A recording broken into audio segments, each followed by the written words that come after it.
Selamlar herkese. Bu videomda bu gördüğünüz zarif ve şık şalın yapımını anlatmaya çalışacağım dilim döndüğünce.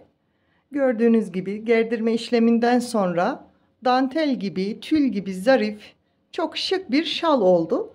Ama sadece şal olarak düşünmeyin. Yeleklerde, hırkalarda da kullanabileceğiniz çok zarif ve gösterişli bir model.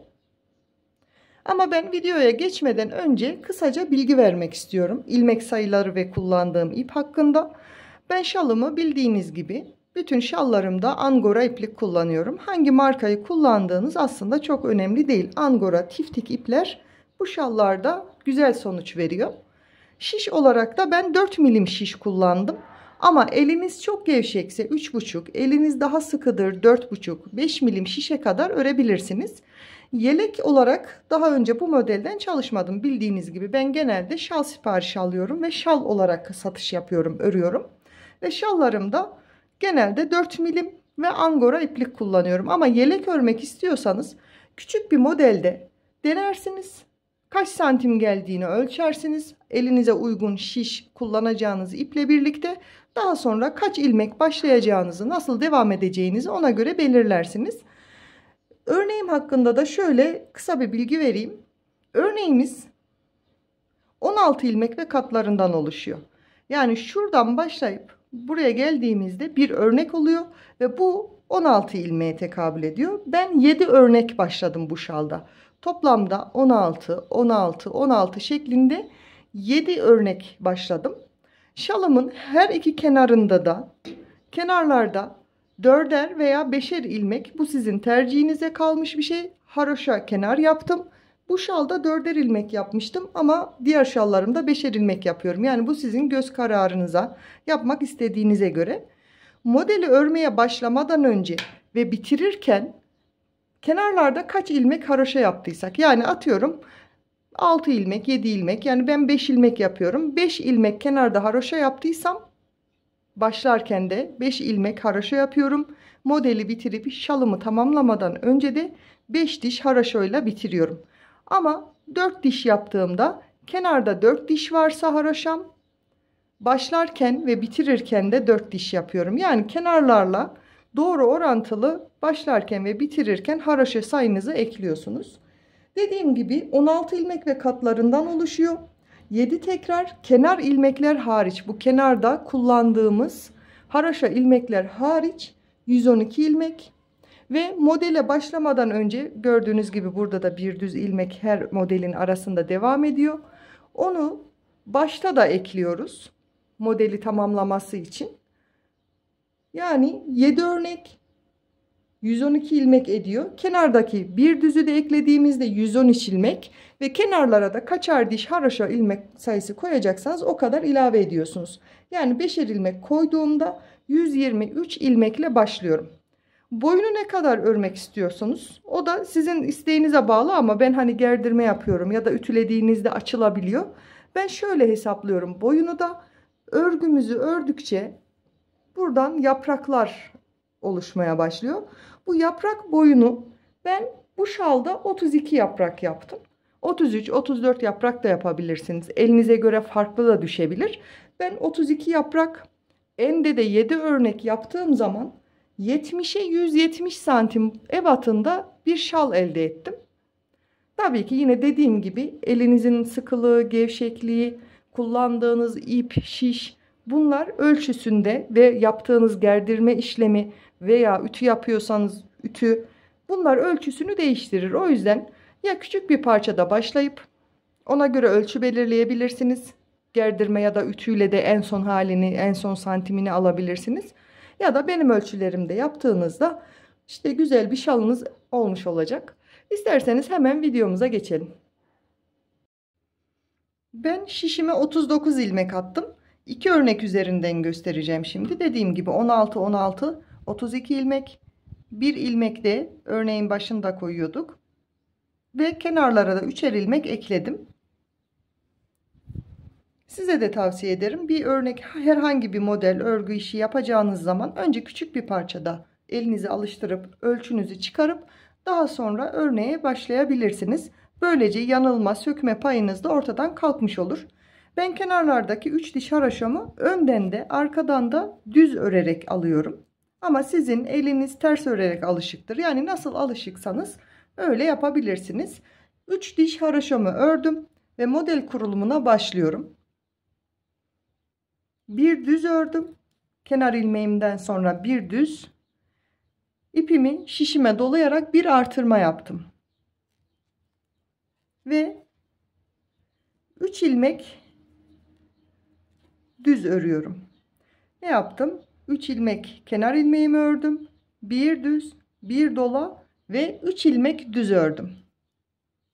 Şimdi tekrar ipimi dolayıp 3 ilmeği birlikte kesiyorum.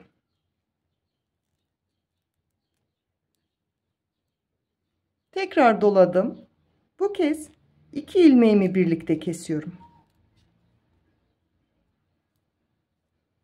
Dola, 1 2 ilmek düz ördüm. Ortada 3 ilmeğimi birlikte kapatıyorum ve yanındaki 2 ilmeği de düz olarak örüyorum.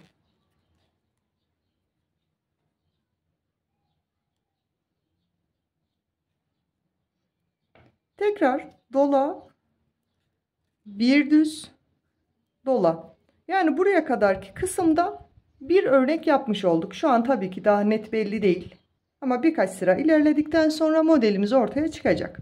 Ve tekrar ilk yaptığım gibi kenar ilmekten sonra 3 düz örerek başlamıştım. Yine aynı şekilde ipimi doladım. 3 ilmeği düz örüyorum. 3 ilmek düz. İpimi doladım şişime. 3 ilmeği birlikte kapatıyorum. Ve tekrar doladım. Bu kez 2 ilmeği birlikte kapatıyorum. İpimi doladım. Yani bir artırma yaptım. 1 2 ilmek düz ördüm. 3 ilmeğimi yine birlikte kapatıyorum. Ve yanındaki 2 düz ilmeği de tekrar düz olarak ördüm. Dola, bir düz ve 3 tane kenar ilmeğimi düz olarak ördüm. 2 örnek üzerinden sıramızı tamamladık. Arka sırada hiçbir işlem yapmıyoruz. Kenar ilmeklerimizi önde de arkada da dediğim gibi ben düz örerek devam ediyorum. Diğer bütün ilmeklerimi, artırdıklarımızı, eksilttiklerimizi, yani bütün ilmeklerimizi arka sırasında ters örüyorum.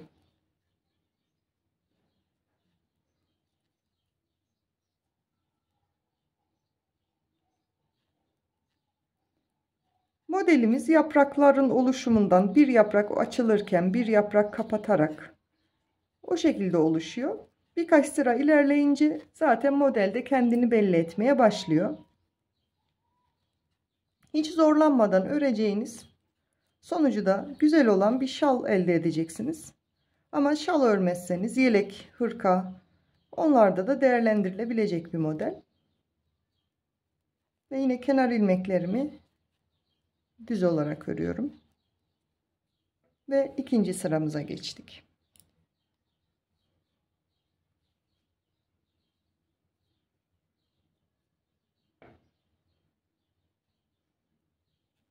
Üç kenar ilmeğimi yine düz olarak ördüm. Şimdi 5 ilmek düz örüyorum. Hiç artırma eksiltme yapmadan. Pardon. 3 kenar ilmeğimi ördüm. 3 kenar ilmeğimden sonra bir düz. Bu hep örgü boyunca böyle devam edecek. Bir düz ve bir dola örgü boyunca devam edecek. Az önce unuttum. Siz unutmayın. Böylelikle görmüş olduğunuz hata da yapılabiliyor. Ve devamındaki bir düz bir doladan sonra devamındaki 5 ilmeğimi düz olarak ördüm. İpimi doladım şişime. Bu kez yanındaki 3 ilmeği birlikte örüyorum. Tekrar doladım. 1 2 düz, 3 ilmeği birlikte kesiyorum ve tekrar yanındaki 2 ilmeği düz ördüm. Burada bir modeli tamamlamış olduk. Şimdi tekrar bir dola, bir düz, bir dola ve başta da yaptığımız gibi 5 ilmeği düz olarak ördüm. İpimi doluyorum. Sıradaki 3 ilmeğimi birlikte kapatıyorum. Doladım. 1 2 ilmeği düz ördüm. 3 ilmeği birlikte kestim. 1 2 ilmek düz ördüm ve dola, bir düz, kenar ilmeklerimi örüyorum ve sıramı tamamlamış oluyoruz. Ben arka yüzünü öreyim, ön yüzünü de tekrar birlikte örelim. Örgümün ön yüzündeyim. Yine kenar ilmeklerimi aldım. Bir düz, bir dola, 1 2 ilmek düz ördüm. 3 ilmeği birlikte kapatıyorum.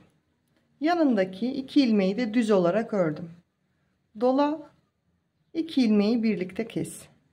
Tekrar dola, bir düz, 3 ilmeği birlikte kes.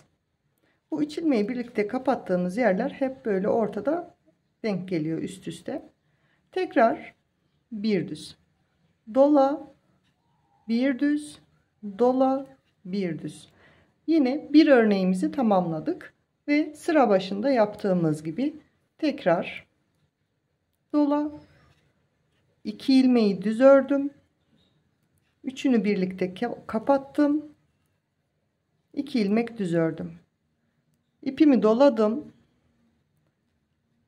2 ilmeği birlikte kapattım, dola, bir düz, 3 ilmeği birlikte ör, bir düz, tekrar dola, bir düz, dola, bir düz ve kenar ilmeklerimi örüyorum. Artık yavaş yavaş model ortaya çıkmaya başladı. Burada yaprağımız yarım yaprak denk geliyor. Onu kapatırken sıra başında da yeni yaprak oluşturmaya başlıyoruz. Ben arka sırasını öreyim. Diğer sırada görüşelim. Sıramı tamamladım. 3 kenar ilmeğimi ördüm. Bir düz, bir dola. 2 ilmek düz ördüm. Ve yanındaki 3 ilmeği birlikte kapattım. Ve 2 ilmek düz. Dola, 2 ilmeği birlikte kestim. Tekrar ipimi doladım. 3 ilmeği birlikte kapattım. Dola, 1 2 3 ilmek düz ördüm ve dola, bir düz. Bir modeli tamamladık. Yine sıra başındaki gibi dola, 2 düz,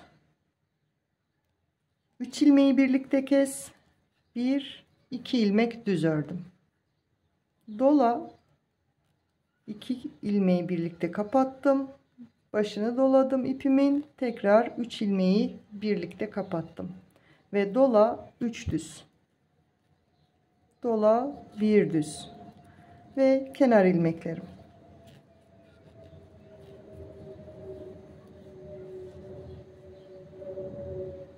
Ters yüzünü öreyim.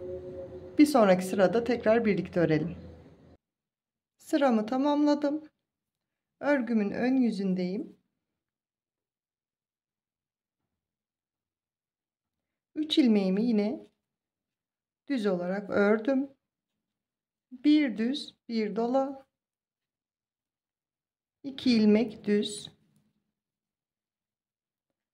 3 ilmeğimi birlikte kestim ve yanındaki 2 ilmeği düz ördüm. Artık yaprağımız oluşuyor. Gördüğünüz gibi ortada üçünü birlikte kapattığımız ilmekler yaprağımızın orta kısmını oluşturuyor. Kenarlarda da ikişer ilmek düz ilmeğimiz var. İpimi doladım. Yandaki 3 ilmeği birlikte ördüm. Dola, 5 düz. 3 4 ve 5 ilmeğimi düz ördüm ve dola, bir düz. Bir örneğimizi tamamladık. Yine dola, 2 düz, 3 ilmeği birlikte kes, 2 düz dola, 3 düz dola, 5 ilmeği düz ör ve dola, bir düz örerek sıramı tamamladım. Arkasını örüp bir sonraki sırada devam edelim. Örgümün ön yüzündeyim. 3 kenar ilmeğimi örüyorum. Bir düz dola, bir düz dola ve bir düz, 3 ilmeği birlikte kes, bir düz dola, yanındaki 2 ilmeği birlikte kes, dola, 1 2 düz, 3 ilmeği birlikte ör ve yanında 2 düz ilmek ördüm. Sıramızı tamamladık. Zaten fark etmişsinizdir. Burada ilk sırada yaprak oluşturmaya başlamıştık. Tıpkı orada yaptığımız gibi yeni yaprak oluşumu buradan devam ediyor. İlk başladığımız sırada bir yeni başladığımız yaprak ve bir yarım yaprağımız vardı. Şimdi bunlar yer değiştirdi. Burada yeni başladığımız yaprağımız var. Burada da kapattığımız, tamamladığımız yaprağımız var. Zaten bu sıradan sonra ilk sıraya tekrar döneceğiz. Yani modelimizin tamamı aslında buraya kadar ördüğümüz olan kısım. Bundan sonraki sıralarda tekrar bu ilk sırada ne yaptıysak o şekilde örerek devam ediyoruz. Model bunun tekrarıyla oluyor. Biz devam edelim. Tekrar bir dola ve bir düz örüyorum. Dola, bir düz, dola, bir düz ve 3 ilmeği birlikte kestim. Yanındaki bir ilmeği de düz ördüm. İpimi doladım. Yanındaki 2 ilmeği birlikte kestim. Dola, 2 düz, 3 ilmeği birlikte kestim ve yanındaki 2 ilmeği düz ördüm ve sonundaki dola, bir düz ördükten sonra kenar ilmeklerimi örüyorum. Dediğim gibi bu sırada aslında modeli tamamen anlattım. Ama bir sonraki yaprağa nasıl geçeceğiz? Yani ilk sırada ördüğümüz gibi onları da birkaç sıra daha birlikte örelim. Ben arka yüzünü tamamlayıp geliyorum. Kenar ilmeklerimi ördüm. Yine dediğim gibi modelin ilk sırasında yaptığımız işlemleri tekrar ediyoruz. Ne yapmıştık? Bir düz ilmek ördüm. Bir artırdım. Yanındaki 3 ilmeği düz ördüm. Dola. Yine 3 ilmeği birlikte ördüm. İpimi doladım. Bu kez 2 ilmeğimi birlikte ördüm. Tekrar dola, 2 düz, 3 ilmeği birlikte ör. Yanındaki 2 ilmeği de düz olarak ördüm. Ve dola, bir düz. Devam ediyorum. İpimi doladım. 3 düz ördüm. Doladım. 3 ilmeği birlikte ördüm. Tekrar bir artırdım. Yani ipimi doladım. İkisini birlikte ördüm. Dola, 2 ilmeği düz ör. 3 ilmeği birlikte ördüm. 2 düz, dola, bir düz. Yani videomuzun başında da yaptığımız gibi ilk sıramızı tamamladık. Şöyle açtığım zaman artık model kendini belli etti. Ama ben bu ikinci yaprağı da öreyim. Siz buradan sonrasını devam etmek için bir modeli bitirdikten sonra videonun başına geçip ilk sıradaki gibi örmeye devam edersiniz. Ben birkaç sıra öreyim. İkinci yaprağımızı da tamamlayayım. Daha sonra tekrar devam edelim. Ben sıramı tamamladım. Gördüğünüz gibi iki örnek üzerinden örneğin kurulumunu yaptık sizinle birlikte. Bir kez tekrarını tamamladıktan sonra ikinci tekrarını da yaptım. Bu şekilde görünüyor. Ütülenmiş hali böyle, gerdirme işlemi yapılmış ve ütülenmiş hali böyle. Ütü yapılmadan, gerdirme işlemi yapılmadan da bu şekilde oluyor. Hatta ölçü olarak bunu bildiğiniz gibi iki örnek üzerinden yapmıştık. Şöyle bu bir düzden başladığını varsayarsak arada ölçü farkı çıkıyor ütü yapılmadığı zaman. Normalde 2 örnek buraya kadar ama kenar ilmeği ile birlikte 1,5 örnek ediyor. Yani öreceğiniz ürünlerde ölçeklendirme yaparken santimini falan ayarlamak için önce böyle küçük bir parçada kullanacağınız ip ve şişle küçük bir parça örüp ütüleyecekseniz eğer ütüleyip gerdirme yapıp artık en son haliyle ölçüp ona göre ilmek sayınızı belirlemelisiniz. Birlikte güzel bir model çalışması yaptık. Yeni videolardan haberdar olmak için kanalıma ücretsiz abone olabilirsiniz. Facebook ve Instagram adreslerimden beni takip edip destek olabilirsiniz. Yeni videolarda görüşmek üzere. Hoşça kalın.